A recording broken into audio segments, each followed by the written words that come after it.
అందరికీ వందనములు. ప్రేమైన దేవుని బిడ్డలారా, ఉదయకాల సమయంలో పడకల నుంచి లేవడం ప్రభు యొక్క కృపావర్తనం విన్నారండి. ఈరోజు దేవుని వాక్యం చూసినట్టే మరి సోమవారము 25వ తారీఖు మే నెల 2026 సంవత్సరం ఈ ఉదయకాల సమయంలో మనకి ఇవ్వబడినటువంటి కృపావర్తనం మనం చూద్దాం. ద్వితీయోపదేశకాండం 2వ అధ్యాయం 7వ వచనాన్ని మనం ఒక మాట జ్ఞాపకం చేసుకుంటూ వద్దాం.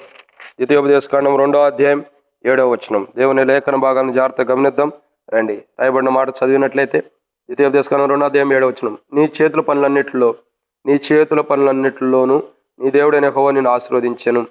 ఈ గొప్ప అరణ్యములో నీవి 40 సంవత్సరాలు సంచరించిన సంగతి ఆయన ఎరుగును. నీ దేవుడైన యెహోవా నీకు తోడై ఉన్నాడు, నీకేమీ తక్కువ కాదు. అప్పుడు షేయూరులో నివసించిన ఏశావు సంతానపు వారైన మన సహోదరులను విడిచి ఎలాతు ఎసోన్గోబేరు ఆరాబు మార్గం నుండి మనం ప్రయాణం చేసేది.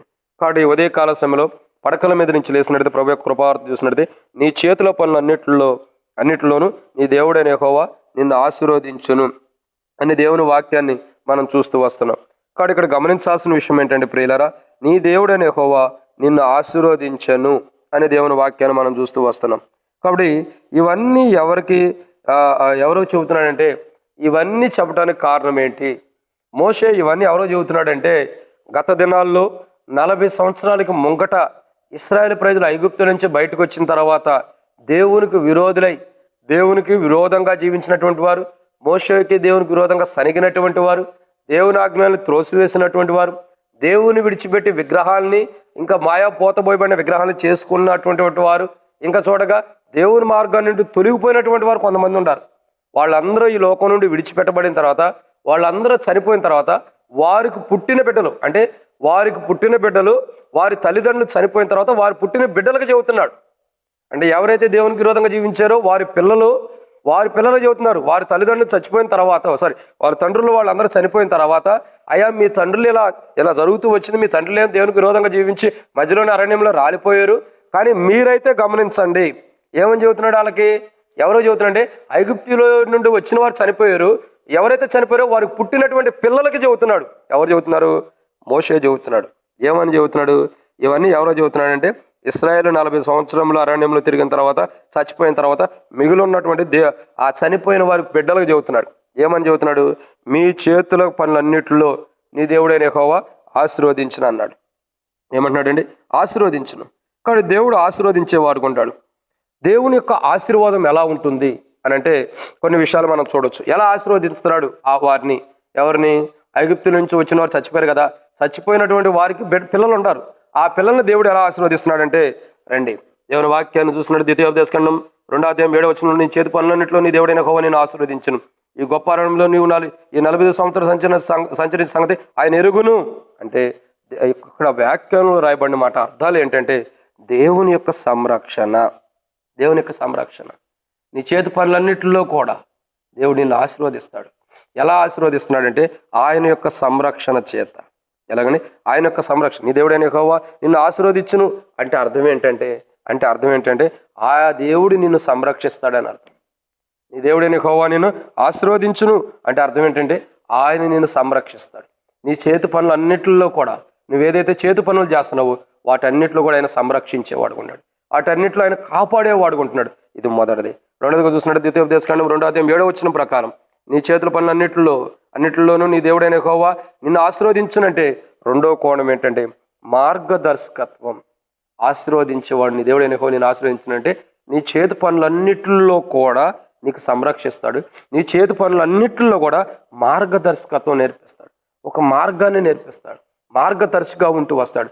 ఎలా వెళ్ళాలో, నీ చేతి పనులన్నింటిలో నువ్వు ఎలా క్షేమంగా ఉంటావు, ఎలా లాభం కలిగి ఉంటావు, ఎలా మేలు పొందుతావు, నీ చేతి పనుల అన్నింటిలోనూ నువ్వు ఎలా సమృద్ధిగా ఆశీర్వాదించబడతావు అలా నేర్పించేవాడు ఉంటాడు. అది నీ దేవుడైన యెహోవా నిన్ను ఆశీర్వదించినంటే ఆయన నిన్ను సంరక్షిస్తాడు. నీకు మార్గదర్శకత్వం కలిగజేసేవాడు ఉంటాడు. నీ మార్గాన్ని ఆయన ఒక మార్గం సరళం చేసేవాడు ఉంటాడు. ఇది రెండు.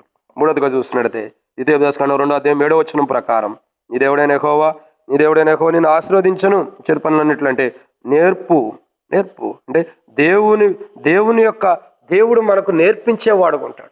దేవుని నేర్పు అంటే దేవుడు మనకి ప్రతి పనిలో కూడా, మన చేతుల పనులన్నింటిలో కూడా మనకి ఏది రాపోయినా, ఏది కుదరపోయినా ఆయన మన స్వహస్తాలకి ఏం చేస్తున్నాడు? నేర్పిస్తున్నాడు.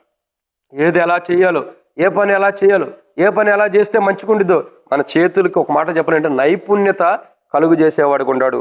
ఇది మనం చూస్తున్న 3వ మాట. 4వ విషయాన్ని చూద్దామా? ద్వితీయోపదేశకాండం 2వ అధ్యాయం 7వ వచనం.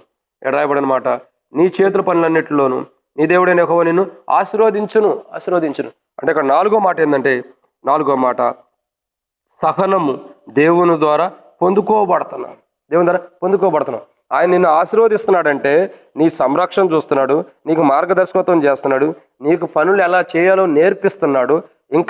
ఇంకా సహనము అంటే ఆయన నీ పనులన్నింటిలో నీ చేతి పనులన్నింటిలో కూడా నువ్వు ఎట్లా సహనం ఉండాలో, ఎట్లా ఓర్పు కలిగి ఉండాలో, ఎట్లా సహనంగా జీవించాలో నేర్పిస్తున్నవాడు ఉన్నాడు. ఇది నేను ఆశీర్వదించనంటే ఈ కోణంలో, ఈ విధానంలో నీకు నేర్పిస్తున్నాడు. దాన్ని నీకు ఆశీర్వదించడం అని కూడా చెప్పవచ్చు. ఇక 5వదిగా చూసినట్టు ద్వితీయోపదేశకాండం 2వ అధ్యాయం 7వ వచ్చిన ప్రకారం నీ చేతి పనులన్నింటిలో నీ దేవుడైన యెహోవా నిన్ను ఆశీర్వదించనంటే 5వ మాట ఆయన ద్వారా గొప్ప విధానంలో ఆయన ద్వారా పొందుకున్నవి ఆరోగ్యకరంగా ఉంటాయి అని అర్థం. ఆయన చేతుల ద్వారా, ఆయన స్వహస్తాల ద్వారా ఆయన ఏం చేస్తున్నాడు? నీ చేతి పనులన్నింటినీ ఆశీర్వదిస్తున్నాడు. ఆయన ఇంకేం చేస్తున్నాడంటే నీకు ఆరోగ్యాన్ని ఇచ్చేవాడుకుంటున్నాడు. నీకు ఆరోగ్యం కాబట్టి ఆయన నీ చేతి పనులన్నింటినీ ఆశీర్వదించిన నీ దేవుడైన యెహోవా అంటే ఆయన నీ చేతి పనులన్నింటిలో కూడా నీకు నష్టం జరగకుండా నీకు ఆరోగ్యాన్ని ఇచ్చేవాడుకుంటున్నాడు. కాబట్టి ఇంత గొప్ప దేవుడు నీ చేతి పనులన్నింటిలో నిన్ను ఆశీర్వదిస్తున్నాడంటే ఆయన నిన్ను సంరక్షిస్తున్నాడు, ఆయన మార్గదర్శకున్నాడు, నేర్పిస్తున్నాడు. సహనం అంటే ఓర్పు ఎలా ఉండాలో, ఓర్పుతో ఎలా నేర్చుకోవాలో నేర్పిస్తున్నాడు. ఇంకా ఆయన సమస్తము ద్వారా కూడా నీకు ఆరోగ్యాన్ని ఇచ్చేవాడు ఉన్నాడు. నీ చేతి పనులన్నింటిలో నీకు నష్టం జరగకుండా ఆరోగ్యాన్ని ఇచ్చేవాడు ఉన్నాడు. ఇక్కడ ఇంత గొప్ప దేవుడు మన ఇళ్లకు ఆయన కలిగి ఉన్న సంకల్పాన్ని బట్టి దేవుని కృతజ్ఞత చెల్లిస్తూ మన చేతి పనులన్నింటిలో దేవుడు మనల్ని ఆశీర్వదించడం కొరకై ప్రార్థించుకునే వారు ఉన్నట్టు ప్రభు సాయం చేయను కాక ప్రార్థన. ప్రేమ కలిగిన తండ్రి వందనాలు. ఎత్తబడిన మాటలకు నీరు కట్టి ఫలింపు చేయండి.